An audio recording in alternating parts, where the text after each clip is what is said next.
Live from London, this is BBC News. Norway is set to purchase at least 5 new warships from the UK in a deal worth £10 billion. The leaders of China and India say there's deepening trust between them after years of tension, including a border dispute. Conservatives are pledging to scrap all net zero requirements for North Sea oil and gas companies and will instead ask them to focus on maximising extraction. And drones and sniffer dogs are being used to hunt for bark-eating beetles that are causing devastation to European spruce forests.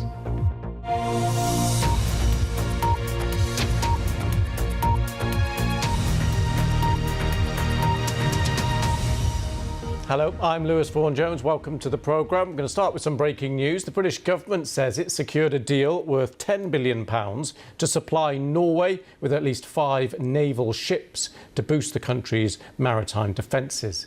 Britain beat rival bids from Germany, France and the US for the order of the Type 26 frigates. Oslo says the deal will be the largest Norwegian defence capability investment to date. Well, in a post on social media, the UK's Defence Secretary John Healey has welcomed the deal, saying, "We're making Europe safer and Britain stronger. Our deal with Norway will put more world-class ships in the North Atlantic, protecting infrastructure and securing both nations."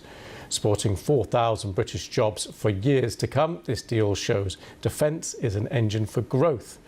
Well, 2,000 of those jobs will be in Scotland, and we'll bring you more on that story. Where a series of world leaders have been arriving for a security summit. It's a gathering which features several countries who've experienced growing diplomatic tensions with the West and the US in particular. Vladimir Putin has made a rare trip outside Russia. Moscow faces the threat of new US sanctions if it fails to agree a ceasefire with Ukraine.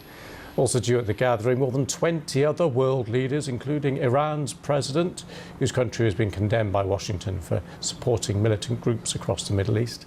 And India's Prime Minister, Narendra Modi, is visiting China for the first time in 7 years.